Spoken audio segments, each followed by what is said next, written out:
Warning: the following images and/or content may be disturbing to some viewers. Viewer discretion is strongly advised. Hello and welcome back to my channel known as The Deadly Kind. If you haven't done so yet, please take a second to subscribe to my channel and be sure you hit that bell icon so you can catch my next video.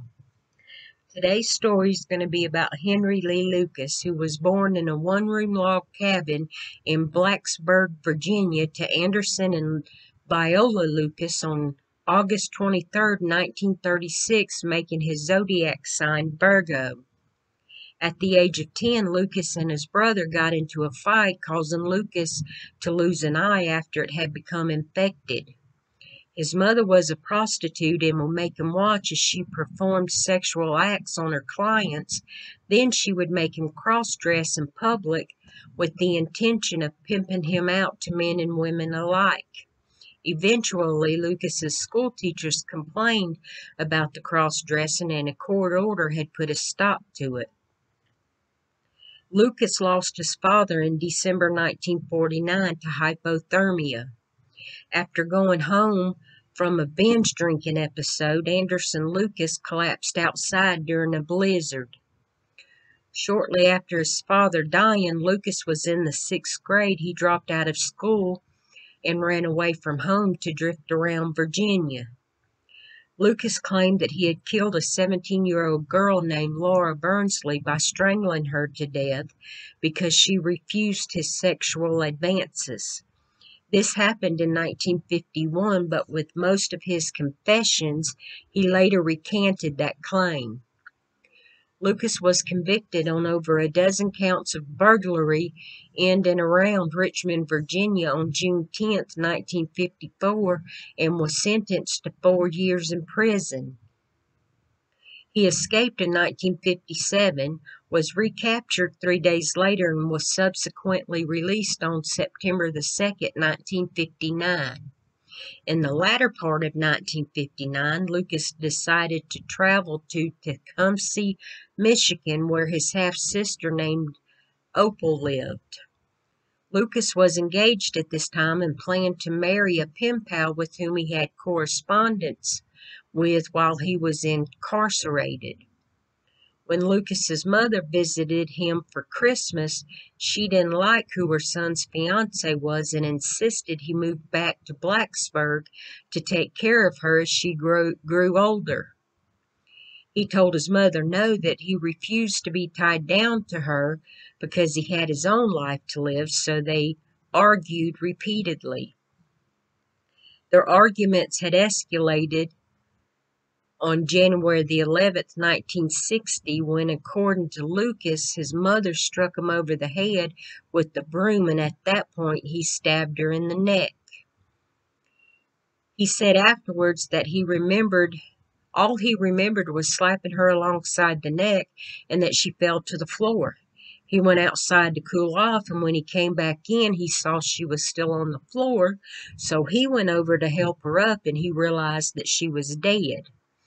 He then realized that he had had a knife in his hands and that his mother had been severely wounded, so he fled the scene. Opal returned to the house later that day, and her mother was actually still alive but laying in a large pool of her own blood. She quickly called an ambulance, but it arrived too late. Viola had passed away.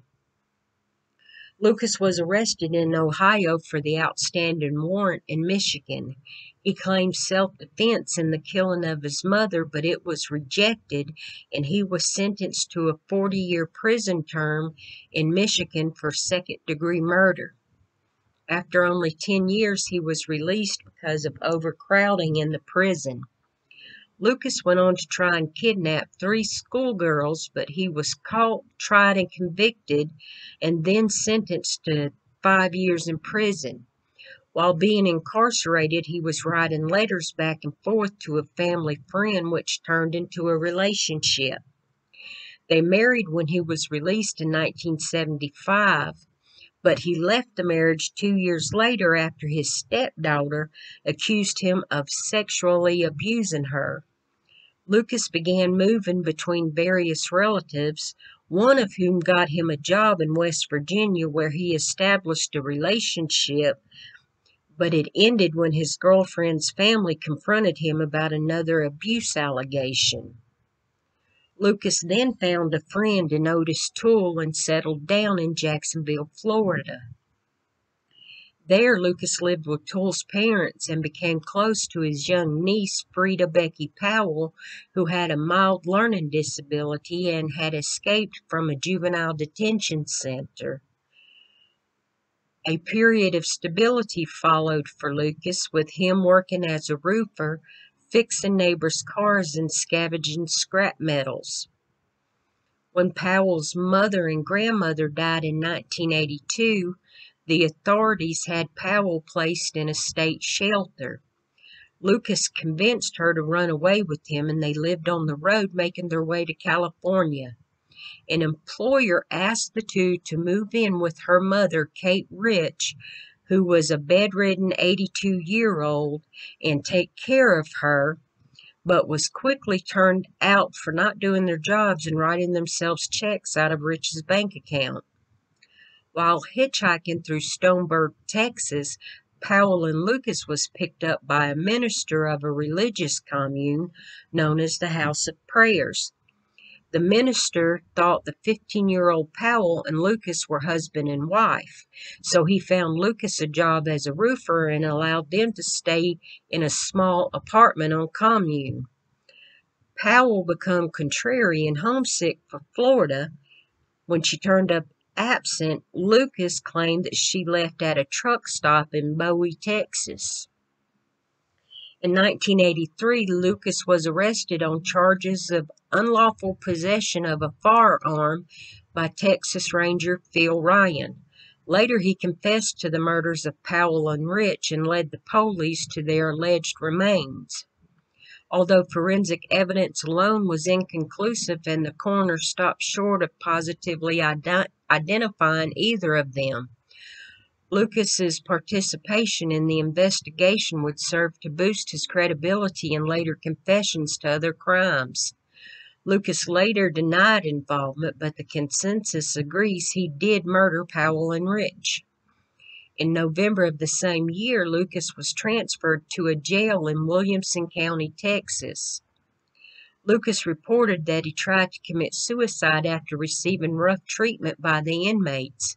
He also claimed that police stripped him naked, denied him cigarettes and bedding, held him in a cold cell, tortured his genitalia, and did not allow him access to an attorney.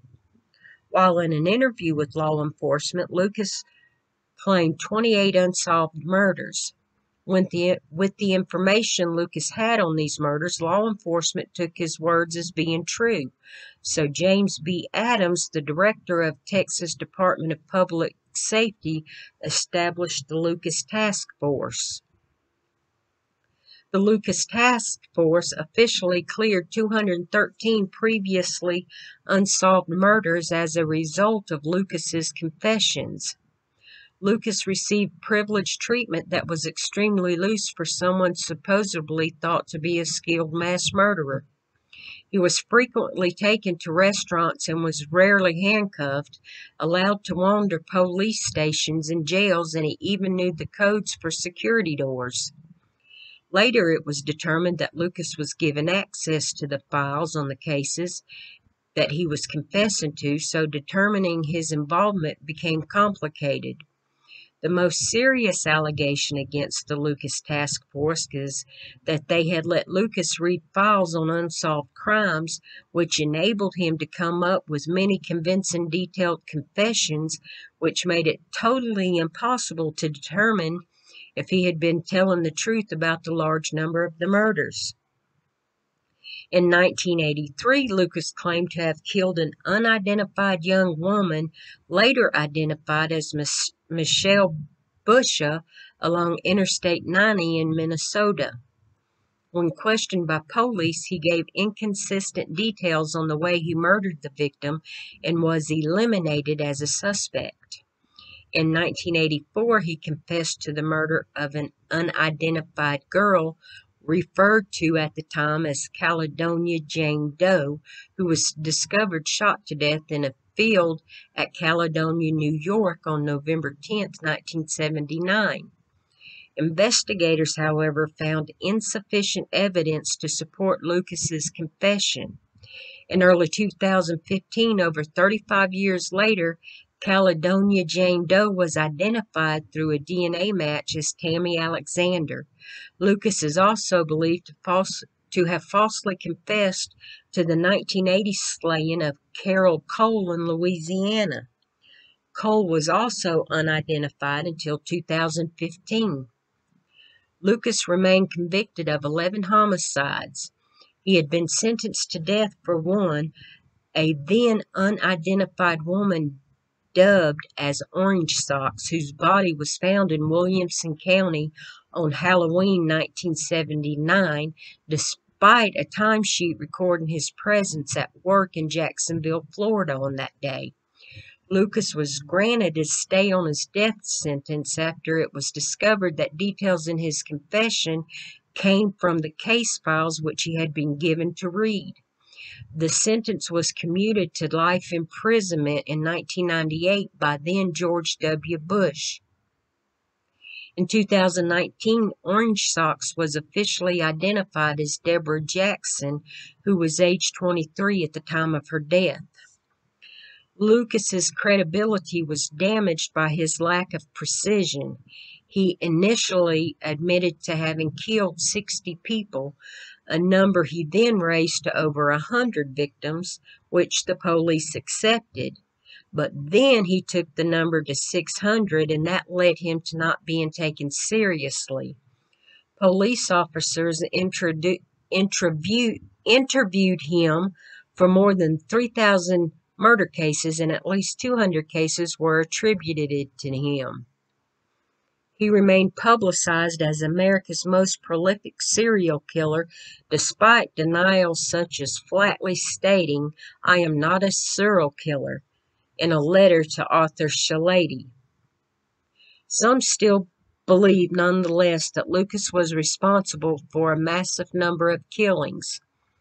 Criminologist Eric Hickey cites an unnamed investigator who interviewed Lucas several times and concluded that he probably killed about 40 people. Such assertions were given little credence by lawmen involved, refusing to corroborate these claims. An experienced Texas Ranger to whom Ryan's team allowed access to Lucas said that although it was obvious to him that Lucas often lied, there was an instance where he demonstrated guilty knowledge. "I remember him trying to cop to one he didn't do. But there was another murder case where I'll kiss your ass if he didn't lead us right to the deer stand where the murder took place. Ain't no way in hell he could have guessed that, and I damn sure didn't tell him. I think he did that one." Other rangers had similar experiences with Lucas. DNA evidence has verified that Lucas did not kill 20 of his supposed victims. On March 12, 2011, at 11 p.m., Lucas was found dead in his prison cell from congestive heart failure at the age of 64. He is buried at Captain Joe Bird Cemetery in Huntsville, Texas. Since 2012, his grave has been unmarked due to vandalism and theft. And that, my friends, is the story of Henry Lee Lucas. Please be sure to subscribe to my channel and hit that bell icon so you can catch my next video. With all the wrong and crazy things happening in today's time, please stay aware of your surroundings and stay safe out there. Until next time, I pray you have peace and comfort in your life.